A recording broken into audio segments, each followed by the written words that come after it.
The desert was silent. Only the sound of boots in the sand, the rattle of canteens, and the low hum of surrender filled the air. It was May 1943. The last battles of the North African campaign had just ended.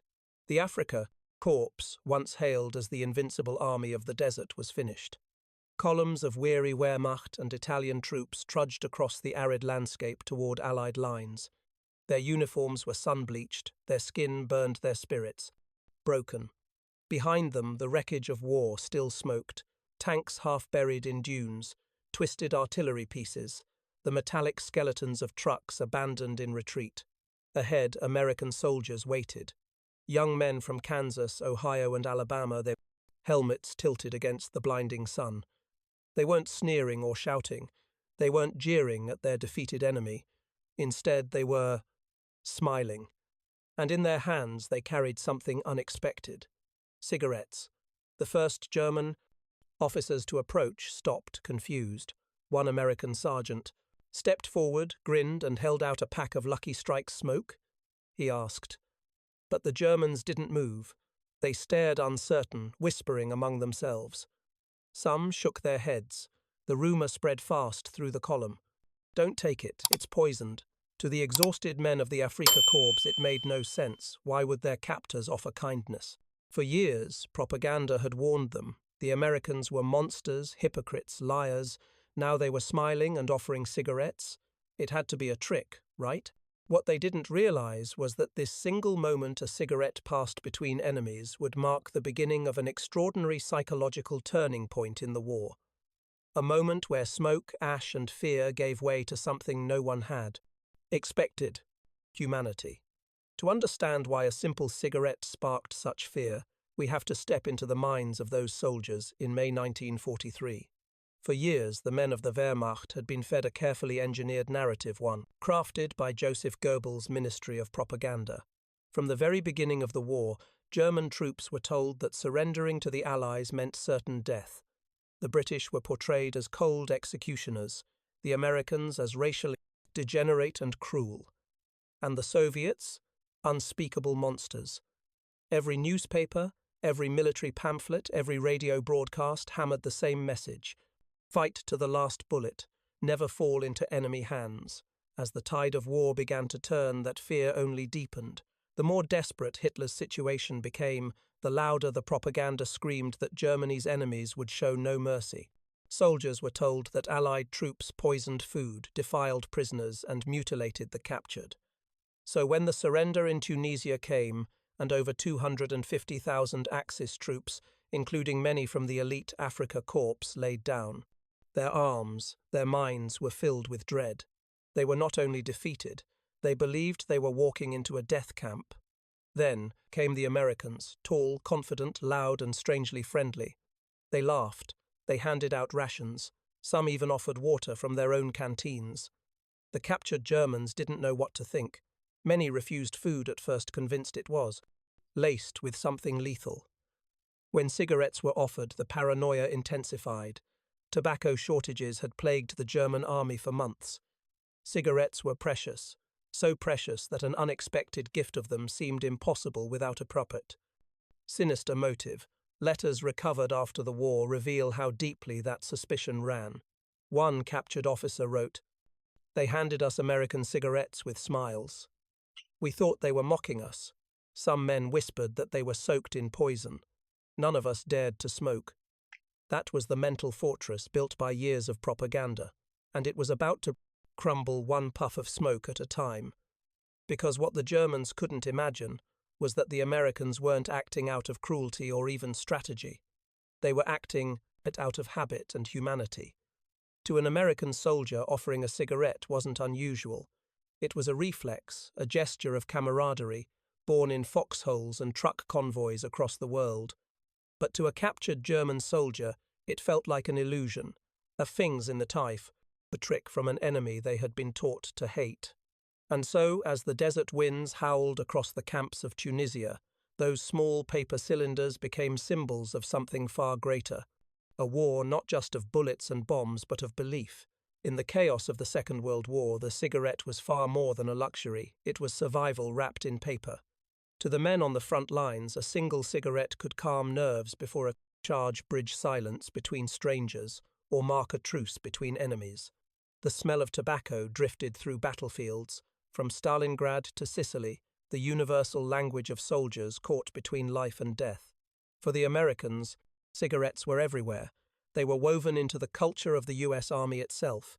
Each ration kit, the K rations and C rations, came with a pack. Lucky Strikes, Camels, Chesterfields, Old Golds, names that became as familiar to soldiers as their rifles. In fact, by 1943, the US government was purchasing billions of cigarettes a year, more than 10 per day, for every American soldier in uniform. But in the German army, things were very different.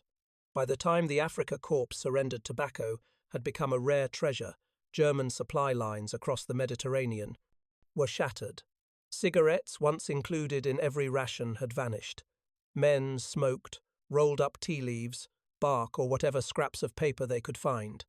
Even officers rationed their last few sticks, carefully lighting one only to share it. Down the line, each man taking a single drag before passing it on. So imagine the moment when these same men, starving, parched and beaten, found themselves standing before an American private who pulled out a fresh pack of Lucky Strikes and said, "Here, take one." The paper was clean. The tobacco, inside, smelled rich and strong. The red circle logo gleamed in the sunlight. It felt like something from another world, a world untouched by hunger, retreat, or rationing. But to many Germans it also felt wrong. Why would an enemy offer something so precious? One prisoner later recalled, "We were sure it was a trick. We thought they wanted to humiliate us, to make us take the poison willingly." Another said, "When the first man lit his cigarette and did not fall dead, we laughed like fools. It was the first time any of us had smiled in weeks." In that laughter, something changed. Suspicion gave way to a strange realization. The Americans weren't trying to mock them. They were simply being human. Cigarettes in that moment became a currency of mercy, a gesture that crossed enemy lines. Because even in war, humanity sometimes flickers in the unlikeliest of forms. Small red glow at the end of a cigarette. And for the captured soldiers of the Wehrmacht, that glow carried more meaning than any speech could ever deliver. It was proof that everything they had been told about their enemy might have been a lie. But this was only the beginning. The true test of that humanity would come not in the desert, but behind barbed wire. The first hours after surrender were chaos, dust, confusion, and disbelief. The Germans and Italians, once the pride of the Axis, were now a river of prisoners flowing through the Tunisian desert. American and British guards herded them toward hastily built camps, barbed wire enclosures stretching across the sand. There were no proper barracks, just open air, the unrelenting sun, and thousands upon thousands of men sitting silently in defeat. But among the fear and exhaustion, something began to happen that no German propaganda had prepared them for. The Americans didn't taunt their prisoners, they didn't beat them or starve them. They handed out food, they brought water, and once again they passed around cigarettes. It wasn't generosity for show. It was simply standard practice. American troops had been trained under the Geneva Convention to treat prisoners humanely. In fact, many had been instructed to see captured soldiers not as enemies, but as men who had done their duty for their own flag. Still, the shock on the German faces was unmistakable. Private Ernst Walther of the Afrika Korps later wrote in his diary, "We were certain they would shoot us or march us until we dropped. Instead, they offered us cigarettes. I thought I was dreaming. At first, the Germans refused the tobacco, but hunger and exhaustion soon won. When the first brave soul took one, lit it, and survived. Laughter spread through the crowd like wildfire. Men who hadn't smiled in months were grinning, shaking their heads at the absurdity of it all. The Americans didn't fully understand the depth of what they'd done. To them, it was a small act, a habit of soldiers sharing comfort.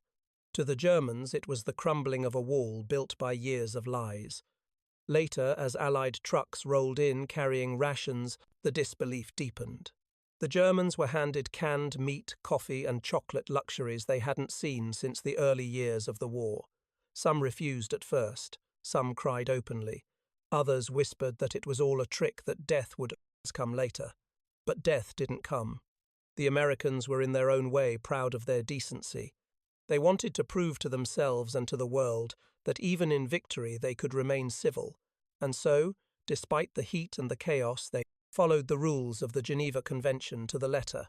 For the German prisoners, those first few days in North Africa were a slow, dawning revelation. Their captors were not monsters.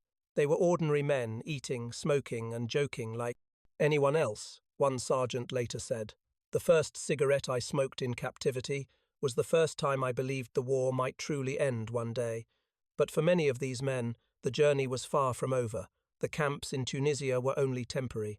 The Allies had other plans for them, plans that would take them across the Atlantic to a land they had only heard about in propaganda films. There, the real transformation would begin. The journey began with confusion and ended in disbelief. After the surrender in North Africa, tens of thousands of German POWs were loaded onto American Liberty ships. They were told almost nothing. Many assumed they were being deported to forced labor camps somewhere in the British Empire, or worse, rumors of starvation and mass execution spread below deck as the ships crossed the Atlantic. But when the holds opened weeks later, the prisoners didn't find chains or punishment. They found America. For most, it was their first glimpse of the New World green fields instead of desert, endless roads, railways, towns. Even in wartime, the abundance of the United States was staggering. The first camps they entered in Texas, Oklahoma, Georgia, and the Carolinas seemed almost unreal. There were barracks, dining halls, medical tents, even soccer fields. Each man received blankets, soap, clean clothes, and 3 meals a day, meat, bread, vegetables, and yes, more cigarettes. The same cigarettes that once caused suspicion in Tunisia were now part of daily life. Each POW received a small weekly allowance, and ration packs that included tobacco, Lucky Strikes, Camels, Chesterfields, the same brands American soldiers smoked at the front. The Germans were speechless. Back home, their families were starving. Bombs rained on Hamburg, Essen, and Berlin.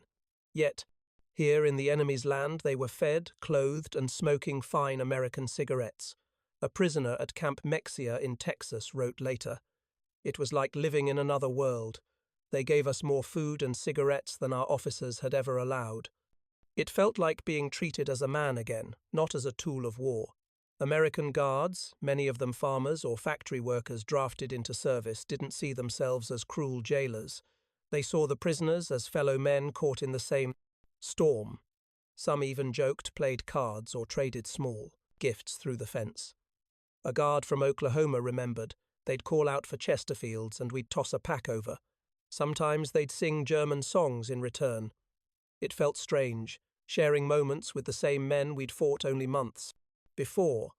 This quiet kindness wasn't accidental. It was part of a larger American policy. The War Department believed humane treatment would demoralize the Nazi ideology itself. If the prisoners saw firsthand that their enemies were decent, maybe they'd start questioning what they'd been fighting for. And it worked. In the evenings after lights out, German soldiers would sit outside their barracks, the glow of cigarettes dotting the dark like fireflies. They'd talk not about victory, not about Hitler, but about the strange, generous country that had captured them. For many, it was the first time they'd felt truly safe in years, and for some, it was the first time they ever doubted the world they'd been raised to believe in. The cigarette, once a symbol of suspicion, had become a token of trust. But inside those fences, something else was happening. An invisible economy was taking shape, built not on money or rations, but on smoke. Inside, the barbed wire cigarettes quickly became more than comfort. They became the backbone of a silent economy. Every German POW camp in America developed its own system of trade. There was no cash, no Reichsmarks, and even the small allowances paid by the US Army had little value inside the fence. Cigarettes filled that void perfectly. They were portable, divisible, and universally desired, the ideal currency. A single pack could buy you extra bread, a shirt, or even a favor. A single cigarette could pay for someone to do your laundry or to write a letter for a man who didn't speak English. The entire barter system revolved around them. At Camp Aliceville, Alabama, One guard joked that the Germans could have built a stock exchange if we'd let them, and he wasn't far off prisoners. Tracked the supply of cigarettes like investors watching the market. When Red Cross parcels arrived, often containing European tobacco brands like Players or Capstan, the price of American brands would drop. When shipments were delayed, the value of a single lucky strike could skyrocket. In this strange world, the smell of smoke was the smell of commerce. Some German officers tried to control it. They feared that too much comfort might make their men soft, that it would dissolve the discipline that had defined the Wehrmacht. A few even banned cigarettes in certain barracks, forcing soldiers to trade secretly after dark. But these rules never lasted. The hunger for that small piece of normalcy was too strong. Smoking was more than pleasure. It was ritual. Lighting a cigarette became an act of defiance against despair. For many prisoners, that thin trail of smoke curling upward represented freedom, however small, in a place built on confinement. Red Cross parcels reinforced this fragile dignity. They arrived with food toiletries and always a fings, ration of tobacco. It was a mark of international law, proof that even in captivity, the rights of soldiers were recognized. To a man who had expected death, that meant everything. Some prisoners began crafting art in exchange for cigarettes, carved wooden figures, painted camp scenes, even portraits of American guards. Others used them to trade for English lessons or music instruments, one POW remembered. With one cigarette you could buy anything. It was our coin, our comfort, and our connection to the world. And for many Americans it was a quiet way to communicate friendship. Guards would casually toss a pack through the fence, never speaking, just nodding, an unspoken understanding between men on opposite sides of a savor's vanished battlefield. But beneath the smoke, and trading something deeper was happening. These small exchanges, these tokens of shared humanity, were dismantling the psychological machinery of Nazi indoctrination. Men who had once sworn allegiance to a regime of hate were now learning, through a simple gesture, that their enemy could be kind. And the more cigarettes changed hands, the more the prisoners themselves began to change. By the winter of 1944, most of the captured Wehrmacht soldiers in America had settled into a rhythm roll call: meals, work, letters home, and cigarettes. Yet for many, the real transformation wasn't in their daily routine, but in their minds. The same men who had once refused to smoke an American cigarette out of fear were now lighting them with a sense of calm they hadn't known since before the war. The suspicion had vanished. The laughter had returned. Letters and diaries written by these men later revealed how deeply these small gestures affected them. Private Hans Kuhn from Camp Swift, Texas, wrote, "The first time an American soldier handed me a cigarette, I thought it was a trap. The 10th time I realized he was simply being decent, and that realization broke something inside me in a good way." Another prisoner, a former lieutenant in the Afrika Korps, confessed after the war. "We had been told the Americans were animals racially impure and without honor, but they treated us better than our own commanders had. When I smoked that first cigarette, I realized how much we had been lied to. It was in these quiet, smoky moments, sitting under guard towers, leaning against barrack walls, that the German prisoners began questioning the very foundations of the ideology they had fought for. The cigarette was a mirror. In its simple exchange, they saw the humanity of their enemy and the propaganda that had blinded them. American guards noticed it too. One sergeant from Georgia wrote home, "They're just kids, most of them.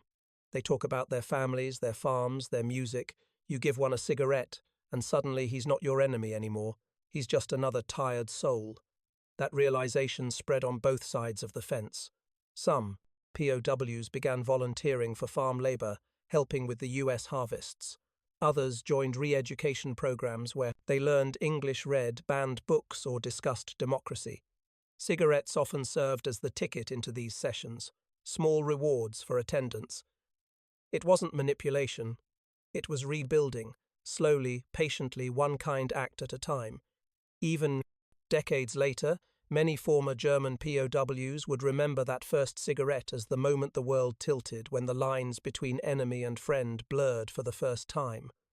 One of them, Karl-Heinz Müller, recalled in an interview, I didn't trust them at first, but when I sat on the ground next to an American and we both smoked in silence, I realized we were the same. The uniform was just cloth. In the flicker of fire between two hands, war's hatred dimmed, and that more than any speech or lesson began to dismantle the psychological walls that Nazism had built around their minds. But for many, this transformation didn't end with captivity. It followed them home. When the war finally ended in May of 1945, many of the German prisoners were reluctant to believe it. For years they had lived behind wire, their world reduced to routine work meals, letters, cigarettes. Now they were told they could go home. But home, what did that mean anymore? The Allied ships that carried them back across the Atlantic were heavy with silence. Some men wept as the Statue of Liberty disappeared on the horizon, knowing they might never see that strange, generous country again. Others feared what waited for them in a ruined Germany, a place bombed to ash families, missing futures uncertain. Yet even as they returned to a shattered homeland, they carried something invisible with them, a changed perspective. The kindness of their captors, the simple decency they'd witnessed had taken root deep within. In post-war interviews, countless former POWs spoke of that first cigarette, the one they'd refused in Tunisia or accepted in Texas, as a moment that rewired their entire understanding of the war. Hans Detlef Lohenstein, a former artillery officer, said years later, "I remember thinking this must be a trick. But it wasn't. It was the first moment I realized that the enemy I'd been told to hate might actually be better than the world I fought for." Others echoed that sentiment. Some joined post-war reconciliation movements. Some emigrated back to the United States in the late 1940s and 50s, unable to forget the decency they had seen there. A few even wrote letters to their former guards and received warm replies. One American farmer in Nebraska recalled getting a Christmas card in 1947 from a former German prisoner who had worked his land. Inside the envelope was a photograph of the man's family and a single unlit cigarette taped. Beside it, the note read, "A reminder of the first kindness I ever received in defeat. Back in Germany, these returning men became quiet ambassadors of truth. They told their communities how the Americans had treated them not as animals but as men. And in doing so, they helped rebuild trust between former enemies." Historians later credited this humane treatment and the resulting stories told by returning POWs as one reason why post-war reconciliation between West Germany and the United States happened so swiftly. The image of the enemy had been transformed, not by propaganda this time, but by lived experience. For many of those soldiers, the war had begun with blind obedience and ended with a cigarette offered in compassion. It's easy to overlook the power of something so small, but for men, stripped of everything, dignity, freedom, hope, that one small gesture carried the weight of a lifetime. And as those men stepped off trains into the rubble of their cities, they carried that memory like an ember that refused to die. A spark of decency in a world scorched by hate. The desert wind still blows across Tunisia, scattering sand over the rusted remains of tanks and guns that once thundered across the dunes. The war has long ended, but the memories linger like the faint scent of tobacco, smoke carried on the breeze. It was May 1943 when a single gesture, an American soldier handing a cigarette to a defeated German, quietly rewrote 1,000 pages of propaganda. No grand speech, no treaty, no surrender. Document could do what that small act did in an instant. Remind two men on opposite sides of a brutal war that they were both human. For the Americans, it was instinct, a reflex of compassion, born in the trenches and truck convoys of a distant land. For the Germans, it was revelation, the unraveling of years of lies that had painted their enemies as monsters. A cigarette, paper, tobacco, fire, three simple elements that became a fourth understanding. The men who once trembled to accept that offer would later write that it marked the moment they began to feel free, not because they escaped a camp, but because they escaped a mindset. As history marched on, those fleeting moments of shared smoke faded into photographs, diary entries, and memoirs. But their legacy endured. It whispered through the decades, as proof that even in the darkest wars, empathy can survive. Because sometimes the most powerful weapon on the battlefield isn't steel or fire, it's kindness. And somewhere in that desert, on that quiet day in 1943, a German soldier lit a cigarette he thought might kill him, and instead it saved him.